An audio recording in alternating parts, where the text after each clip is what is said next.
Good morning friends, তোমরা সবাই কেমন আছো? আমি সুস্মিতা ভালো আছি। তো আজকে আমার ছেলের গরমে ছুটির পর প্রথম দিন স্কুল গেছে, আমাদের জলখাবারও হয়ে গেছে, আর তোমার দাদার ডিউটি আজকে অফ আছে, তাই সকাল সকাল চলে গেছে মার্কেটে। প্রচুর শাক মাছ এসব নিয়ে এসেছে। ও শাক খেতে খুব ভালোবাসে, আর ছেলেটা হয়েছে ঠিক উল্টো, একদম শাক পছন্দ করে না। যদি শাকের পকোড়া বা বড়া করে দাও তবেই খাবে। তো পুঁই শাক নিয়ে এসেছে, কুমড়ো নিয়ে এসেছে, আর বাড়িতে একটু ছোলা ভিজিয়ে রেখেছিলাম, তো ওই দিয়ে একটা সবজি করে নেব। হালকা একটু ফোড়ন দিয়েছিলাম, ব্যাস, আর কিচ্ছু না। তো এদিকে ভাত চাপিয়ে দিয়েছি, এদিকে শাক, আর ছেলেটার জন্য ভাতে আলু দিয়ে দিয়েছি, আলু ভাতে করে দেবো, আর একটু ডাল করব।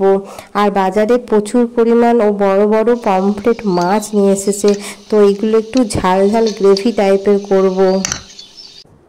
চলো, আমার রান্না কমপ্লিট, আর থালিও সাজিয়ে নিলাম।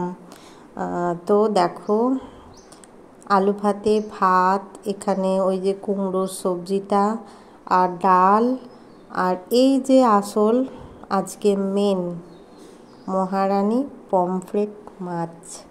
তো এটা গায়ে মাখা মাখায় ঝাল ঝাল করেছি, কারণ একটু সর্দি সর্দি ভাব আছে মা বেটার আমাদের, তো সেই জন্য একটু ঝাল ঝাল করলাম।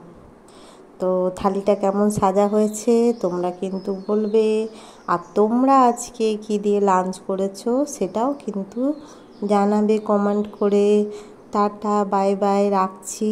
সবাই ভালো থেকো। আর আমার চ্যানেলটা যদি তোমার ভালো লাগে বা তোমাদের ভালো লাগে তাহলে একটু লাইক করে দেবে, একটু সাবস্ক্রাইব করে দেবে চ্যানেলটা। Bye bye, tata.